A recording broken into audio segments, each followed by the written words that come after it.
Welcome back to watching my second ever painting tutorial on this channel. If my previous tutorial was made with the intention of being really informative and providing as much information as possible, this time I decided to record more of a laid-back voiceover while still aiming to be as helpful as possible. Here is the reference photo I will be using today, a scenery of Mount Rainier National Park. That's about it, let's get started. I am beginning with a quick sketch. I had already made some previous sketches to figure out the composition beforehand. That's actually a huge recommendation to test out different variations or versions of the arrangement and see which looks the most pleasing to the eye. Back to the painting, I start blocking in my colors, starting off with the background, the most distant area, and also beginning from the darkest area. I don't block in the entire sky area, just the sky itself and the shadow parts of the clouds. But then, moving to the middle ground, I use the same blue while blocking in the mountains as I used in the sky. Now I'm continuing with these color tones in the foreground, but adding some black to the mix to make it appear closer and increase the contrast. After completing the blocking on the foreground, I move back to working on the sky to finish the entire blocking process. Now I'm mixing a whole new color, this really warm, soft pink. The thing is, it's quite difficult to mix blue, then mix pink, and then go back again to blue. That's why we first wanted to get these blue zones out of the way. I add a little more detail to the background and then do the same in the middle ground, adding more contrast by making these blues more intense and a little darker. As we know, or don't know, the foreground should be the area with most warmth and the most vivid colors. So here I'm adding some really warm greens, heavily mixed with yellow. Also, I'm adding some spruce trees on the right to kind of balance out the sunset on the left. Can't really be seen yet, but I know I will be painting this area of the sun setting in a way that would grab a lot of the viewer's focus. So that's why I think it's necessary to add these sharp looking spruce trees on the right for the sake of balance. I decide to come back to the sky, painting the most distant part from the sun with a greater level of darkness. To do that, I add a little bit of black to my mix of blues just to make it darker but not exactly change the tone of blue, rather its value, if that makes sense. Layer by layer, I move back towards the lighter tones of blue until the entire sky is again covered by a new layer.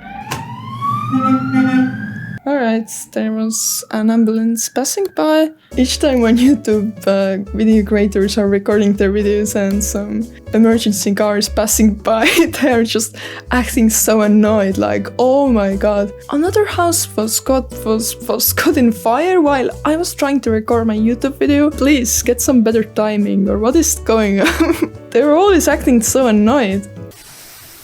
Now, after I had changed up the sky, I realized I would have to do the same thing with the clouds, also increasing the darkness of their shadows. I don't make many changes or really any changes whatsoever to the pink parts of the clouds yet, just as I did before when blocking in the colors. Instead, I moved to painting the mountain, also increasing its darkness in the shadow areas and adding more detail. Now, as usual, from the middle ground, I move to the foreground and I begin painting my first flowers. I begin from the distance, meaning I get started by painting just their blue shadows and the remaining parts later. From there, I spread these flowers all over the foreground's hill, and from there, I add their warm highlights on top.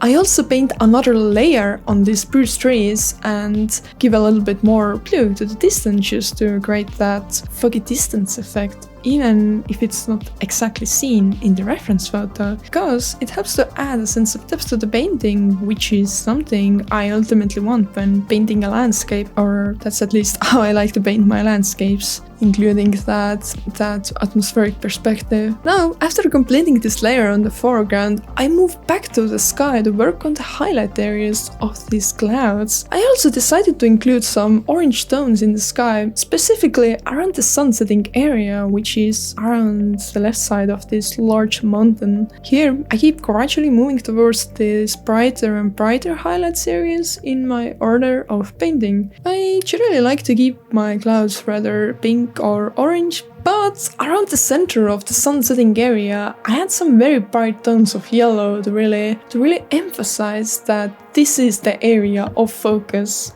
After finishing my work around the focal point area, I could call it a day and count this painting as finished, but I still decide to go over the entire piece once again, make it a little more detailed and add a few adjustments and so on.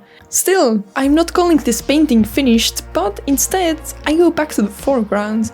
In order to really enhance the realistic feel in this painting, I decide to add a new layer of warm grass on the foreground. And while doing that, I make the foreground a lot more detailed, really one by one, painting out every single straw of grass.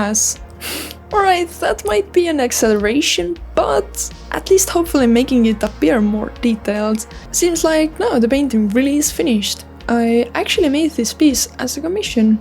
I don't know if it can be seen from this video, but throughout the process I was feeling really enthusiastic about this piece because the client kept sending me positive feedback about this painting throughout the process, so I guess this positive reinforcement kept me feeling really motivated to work on this piece. Thank you for watching. You can let me know if you enjoy more of this highly detailed, informative style painting tutorial as I did before, or rather this laid back style as this one. Either way, I appreciate you watching and see you later.